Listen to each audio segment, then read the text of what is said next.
శ్రీశైలంలో ఉన్న జంటనందుల గురించి మీకు తెలుసా? మహాశివభక్తుడైన ఒక శిల్పి తన శిల్ప నైపుణ్యంతో 40 రోజుల్లో 2 మహాంతరమైన నందుల్ని తయారు చేశాడు. కవల పిల్లల్లా ఒకే రూపంలో ముచ్చటగా ఉన్న నందులను చూచి ఆనందించాడు. ఈ మహాంతరమైన పెద్ద నందులను శ్రీశైలానికి ఎలా చేర్చాలి, మధ్యలో పాతాళ గంగను దాటేది ఎలా అని ఆలోచిస్తూ అర్ధరాత్రి గడిచాక మత్తు వచ్చినట్లు కళ్ళు మూసుకున్నాడు. వెంటనే కలలో పరమేశ్వరుడు కరుణించాడు. అప్పుడు స్వామి ఇలా అన్నాడు: భక్త, నీ సంకల్పం మహాంతరమైనది, నీ శ్రమ ఫలించింది.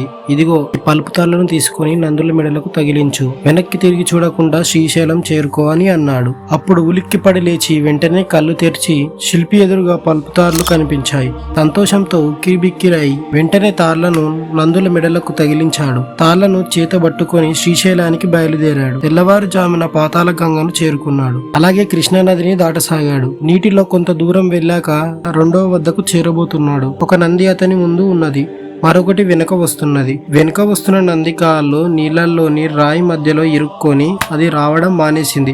అప్పుడు కంగారుగా నంది ఎందుకు రావడం లేదని కొంచెం పక్కకి తిరిగి చూశాడు. కాళ్ళు పైకి రాకుండా ఉన్నది ఉన్నట్లు నంది చైతన్యం కోల్పోయింది. మళ్ళీ శిలలా మారిపోయింది. శిల్పి చేసేదేమీ లేక దాన్ని అక్కడే వదిలేసి ఒక నందితోనే శ్రీశైలం చేరాడు. ఇప్పుడు శ్రీశైలంలో ఉన్న నంది ఆ శిల్పి తయారు చేసిందేనని చెప్తారు. కాళ్ళ మధ్య నుండి కాళ్ళు పైకి లాక్కుంటూ శిలగా మారుతున్న నంది ఉబ్బరి బసవన్న అని పిలువబడుతూ ఇటీవల కాలం వరకు భక్తులకు దర్శనం ఇచ్చేదట. శ్రీశైలం ప్రాజెక్టు వల్ల పాతాళ గంగలో మునిగిపోయిన నంది 700 అడుగుల లోతుల నీటిల్లో ఇప్పటికీ ఉందట.